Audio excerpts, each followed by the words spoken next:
درود به شما بیننده عزیز و ارجمند برنامه‌های تلویزیون سینما. اینک برنامه منبر اندیشه است. مهمانی کاشانه‌های شما از جانب پیشوای ملت در بینای سازمان ملل متحد 10 ساله تحکیم صلح برای نسل‌های آینده پیشنهاد گردیده است و امیدواریم که این 10 ساله نیز به مثل دیگر تشبس‌های پیشوای معظم ملت سری وقتی و جامعه جهانی را برای اندیشیدن دعوت می سازد. به این خاطر ما به استودیو دعوت نمودیم دکتر علم‌های حقوق‌شناسی پروفسور دانیار سنگینزاد. خوش آمدید به برنامه. سرآغاز می گفتید که تشبس نوبتی پیشوای معظم ملت 10 ساله تحکیم صلح برای نسل‌های آینده تا چه اندازه سری وقتی و مهم می باشد؟ امروز اگر ما با حالت موجوده جهان نظر افکنیم و 250 دولت دنیایی که عمل میکنند 195 تا آن عضو سازمان ملل متحد می باشند، با حالت‌های روبرو گردیده ایستادند که آنها را ما میتوانیم همچون نیروی حربی، جنگ شهروندی یا که مناقشه‌های حربی بها دهیم و تحلیل 30 سال اخیر نشان می‌دهد که در جهان 53 نزاع از جمله 30 جنگ‌های شهروندی و حربی برگزار شدند و آنها باعث از دست دادن میلیون‌ها نفر آدم، از دست دادن جان میلیون‌ها نفر آدم گردیدند. پس این اقدام پیشوای ملت سری وقتی می باشد، چون که در زمان خود آلبرت اینشتین چنین گفته بود که جنگ سوم جهان چنان صورت می گیرد که بعد از آن تنها با چوب و سنگ آدمان با هم جنگ می کنند. من اندیشه دارم اون جنگ هسته‌ای را در نظر داشت و امروز اگر ما تمام معروضه ها یا اینکه برآمدها، نوارهای ویدیویی را بینیم، حتی از جانب راهبران دولت ها برای استفاده بردن یراق هسته‌ای سخن ها می رود و تا کدام حد آن واقعیت دارد خود آنها می دانند و همین مناقشه ها باعث آن گردیده ایستاده است که در جهان شماره آدمان کم می شود و همین نزاع‌های حربی، همین جنگ و خونریزی ها باعث آن می گردد که دیگر حقوق های انسان در جامعه تطبیق کرده نمی شوند و پیشوای ملت با مقصد برطرف کردن همین بدبینی ها نسبت انسانیت، نزاع‌های حربی، از بین بردن نافهمی های بین دولت ها این پیشنهاد را منظور کردند و هنگام سخنرانی خود 23 سپتامبر سال 2024 نه تنها این تشبس خود را پیشکش کردند، بلکه راه و واسطه و مقصدهای این تشبس را نشان دادند. یعنی گفتند که ما میتوانیم با 3 راه، اگر امروز برآمد پیشوای ملت با مورد تحلیل قرار دهیم، یعنی این اولا پیشگیری نزاع، بعدا تحکیم نهادهای دموکراتی و سوم فرهنگ گفتگوی بین دولت ها است. اگر 10 ساله، من اندیشه دارم که 10 ساله قابل قبول است و قطعنامه مخصوص در آینده قبول کرده می شود. اگر همین 3 راه مورد استفاده قرار داده شود، ما می توانیم که این نزاع‌ها را برهم دهیم و به صلح و ثبات بین المللی رسیم و 2 راه را نشان دادن. این پیوسته آسایشته حل نمودن نزاع است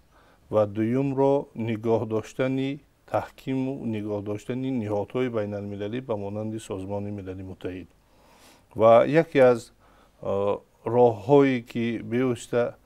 پیشوای ملت تاکید نمودند این همکاری و دستگیری بین یکدیگری دولت ها است و من اندیشه دارم با قبول شدن چنین قطعنامه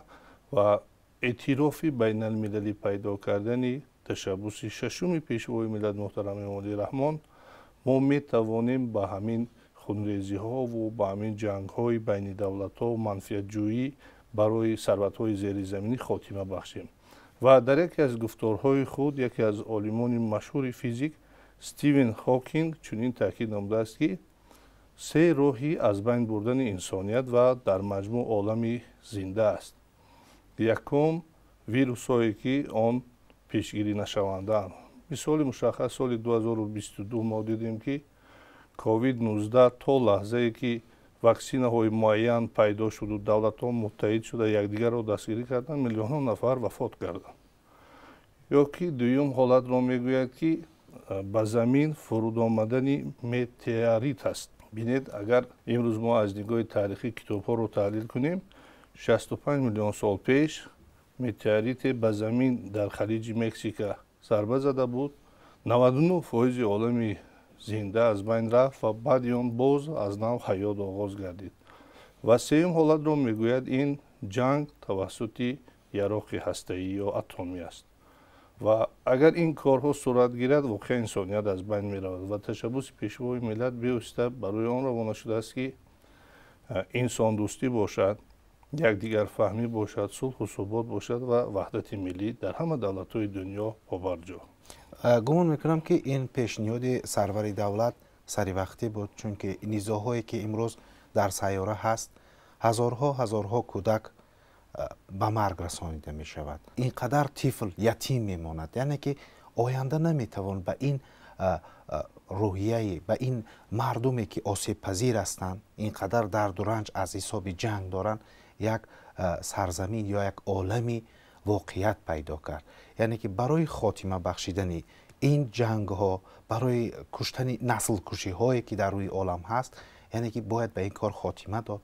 ва агар қатномаи созмони милали муттаҳид қабул гардад, то тавонанд насли олам дар рӯҳияи ваҳдату сулҳу ягонагӣ умр ба сар бурда бошанд. ва ҳар ташаббусе ки аз ҷониби пешвои миллат то имрӯз гирифта шуд дар соҳаи обу иқлим хуб қабул гардид, аз ҷомеаи ҷаҳонӣ ҳамовозӣ хуб ҳам қабул гардид. ва шумо мегуфтед ки агар дар ҳолати қабул гардидани ин ташаббус чӣ нақше хоҳад гузошт дар кишварҳои сайёра? ташаккури зиёд. мо бояд ба ҳолати ҳуқуқии худи қатномаи созмони милали муттаҳид ё ассамблеи генералии он аҳамият диҳем. қатномаи ассамблеи генералии созмони милали муттаҳид санади хаттие аст ки он дорои хусусияти тавсиявӣ мебошад ва аз ҷониби на камтар аз 50% аъзоёни созмони милали муттаҳид ҳангоми ҷонибдорӣ ёфтан қабул карда мешавад. ва ҳар як матни расмие ки дар созмони милали муттаҳид қабул мегардад, аз ҷумла онҳо ба ду гурӯҳ ҷудо карда мешаванд. санадҳое ки онҳо дорои хусусияти тавсиявӣ ҳастанд ва санадҳое ки дорои хусусияти ҳатмӣ ҳастанд. аслан санадҳои дорои хусусияти ҳатмӣ дар ду ниҳодҳои созмони байналмилали муттаҳид, шӯрои бехатарӣ ва он масъалаҳое ки ба буҷети созмони милали муттаҳид равона шудааст вобастагӣ дорад. ва таҷрибаи Тоҷикистон нишон медиҳад ки бо қабул шудани қатнома дар масъалаи мушаххас уҳдадориҳои муайян ба зиммаи давлатҳо вогузор мегарданд. масалан бинед, вақте ки мо қатномаи рақами 77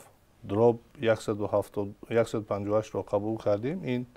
соли байналмилалии ҳифзи пиряхҳо соли 2025 эълон шудани ташаббуси Тоҷикистон буд ва он 14 декабри соли 2022 қабул шуд. дар он як қатор уҳдадориҳо бар зиммаи давлатҳо ҳамчун хусусияти тавсиявӣ вогузор гардид. масалан эълон гардидани 21 март ҳамчун рӯзи байналмилалии ҳифзи пиряхҳо, эълон шудани соли 2025 ҳамчун соли байналмилалии ҳифзи пиряхҳо, дар назди созмони милали муттаҳид таъсис додани фонди боварии байналмилалӣ барои саҳмгузорӣ ба ҳифзи пиряхҳо ва дар соли 2025 доир намудани конференсияи байналмилалӣ оид ба ҳифзи пиряхҳо дар шаҳри Душанбе. яъне ҳар як санаде ки қабул мегардад, гарчанд ки он хусусияти тавсиявӣ дорад, иҷроиши корҳои муайян, таъсиси фондҳои муайян ё ки созмонҳои муайянро дар худ ифода мекунад ки минбаъд дар асоси он давлатҳо муттаҳид шуда корҳои судмандро ҷиҳати иҷроӣ намудани ҳамун тавсияҳо ба сомон мерасонанд. ва ҳамин андешаву ҳамин пешниҳодҳо буд ки масалан пештар 5 қатнома бо ташаббусҳои Тоҷикистон бо ҳидоятҳои пешвои миллат муҳтарами Эмомалӣ Раҳмон дар созмон қабул шуд ва дар заминаи онҳо садҳо санади дигар қабул шуданд ки барои ҳалли масъалаи об, ҳифзи пиряхҳо онҳо мусоидат карданд.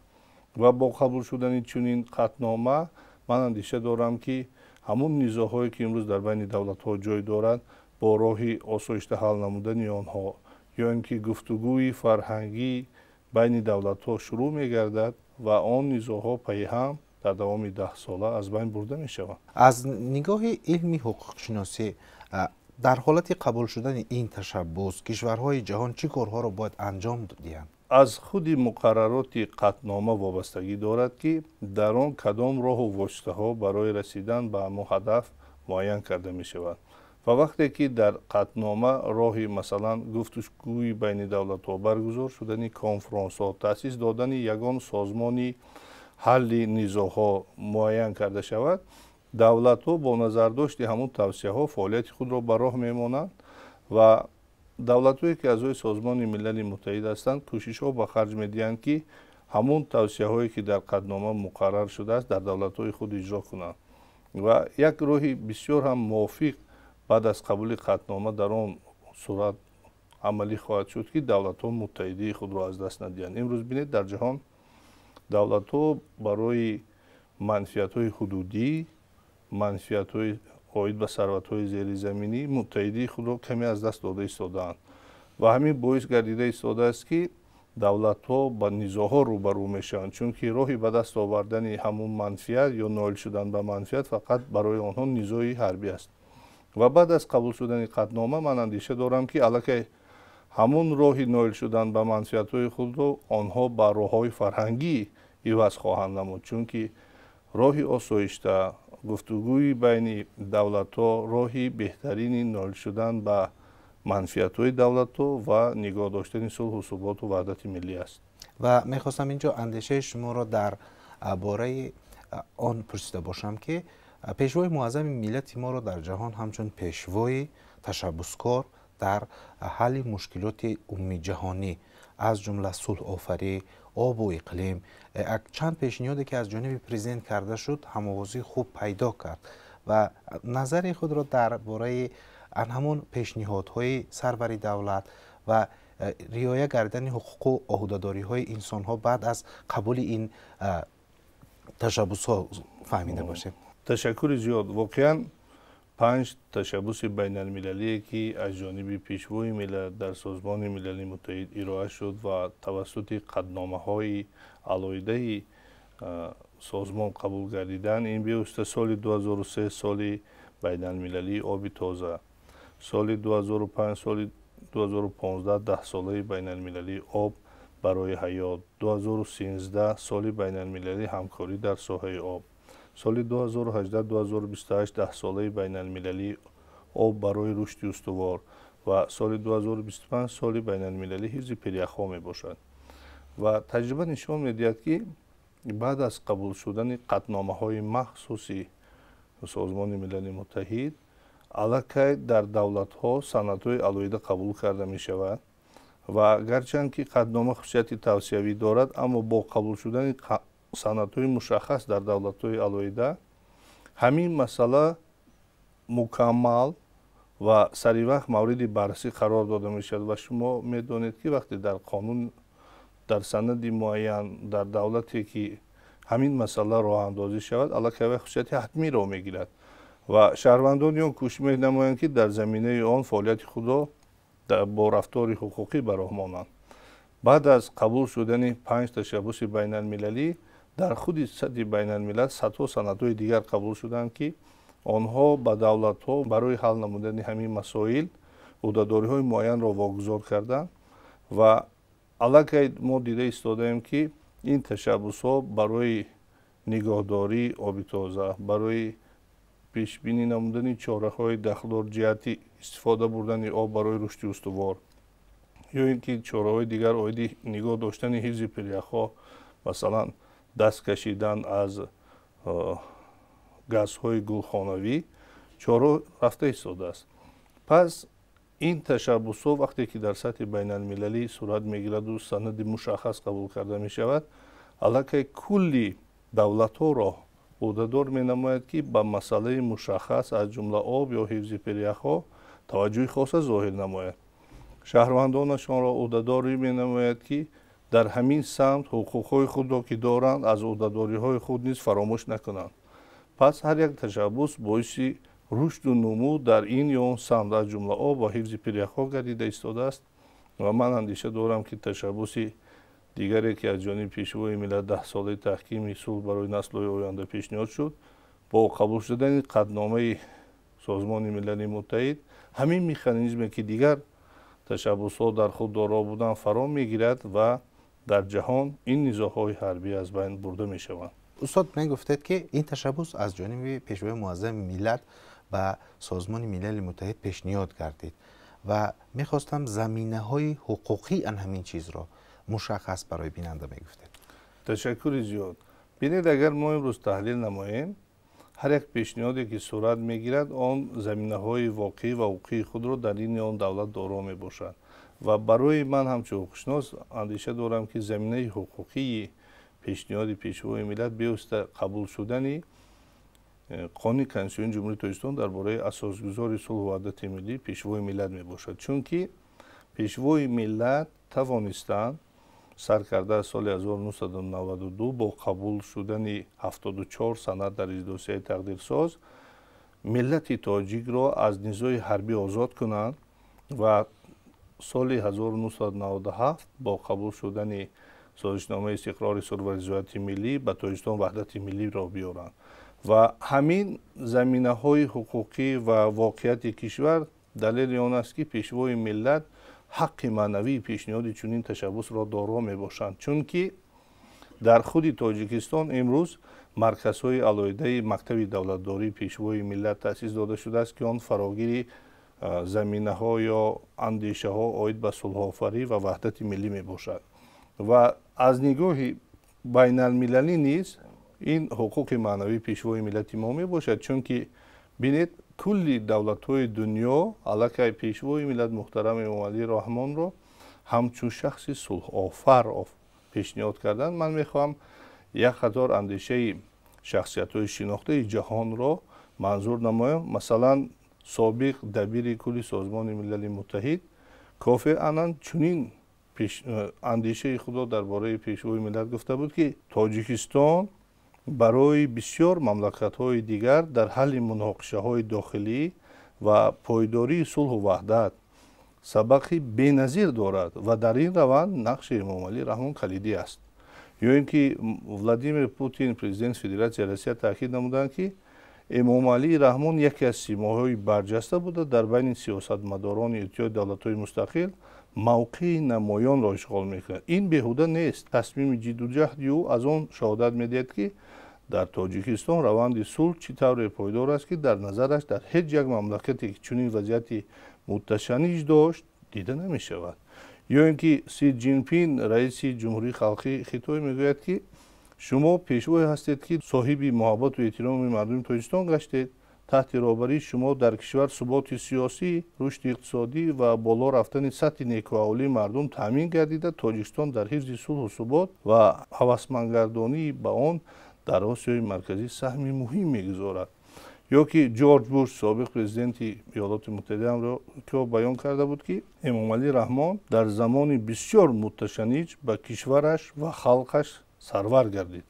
ولی توانست خلق و دولت را از ورطه هلاکت نجات دهد. همین گونه گفته ها در باره پیشوای ملت محترم امام علی رحمان خدمت‌های بی‌نظیرشان از جانب نویسندگان، شاعران و کلی رهبران دولت‌های خارجه پیشنهاد شده است. پس ما امروز تاجیکان باید افتخار از آن داشته باشیم که پیشوای ملت واقعا شخصیتی هستند که برای تاجیکستان صلح و ثبات وحدت ملی را استوار نمودند. تاجیکستان را در سطح بین المللی با تشبس‌های بین المللی معرفی ساختند و از جانب سران دولت‌های دنیا اعتراف شدند همچون شخصی دارای مکتب دولتداری، صلح آفر و وحدت سرا. بسیار سپاس میگیم برای یک صحبت گرم و صمیمی. بیننده ارجمند خاطررسان میکنیم که مهمان نوبتی برنامه ما بودن دکتر علم‌های حقوق‌شناسی پروفسور دانیار سنگینزاد. بار دیگر خوش آمدید به برنامه. با امید صلح و ثبات آسایشته در سراسر عالم و از جمله تاجیکستان اینجا رسیدیم به فرجام برنامه امروزه. پدرود تا درود.